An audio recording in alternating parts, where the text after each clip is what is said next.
16 বছরের নাবালিকাকে ধর্ষণের দায়ে 2 যুবককে আটক করেছে পুলিশ। ঘটনাটি ঘটেছে রাধাকিশোরপুর মহিলা থানার অন্তর্গত উদয়পুর রেল স্টেশন এলাকায়।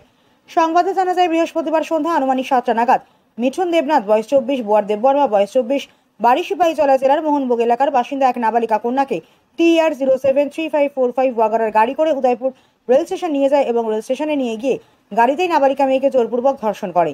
রাত আনুমানিক 10টা নাগাদ মোহনভোগ যাওয়ার পথে কাকরাবন থানার নাকা পয়েন্টে চেকিং করার সময় ওয়াগনের গাড়ি সহ 2 যুবক ও এক নাবালিকা মেয়েকে আটক করে। নাবালিকা মেয়েটিকে জিজ্ঞাসাবাদ করার পর পুলিশ জানতে পারে ঘটনাটি।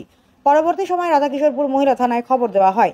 শুক্রবার নাবালিকা মেয়েটি এই ঘটনাটি তার পরিবারে জানালে তার ওই 2 যুবকের বিরুদ্ধে উদয়পুর রাধাকিশোরপুর মহিলা থানায় লিখিত আকারে ধর্ষণের মামলা দায়ের করা হয়।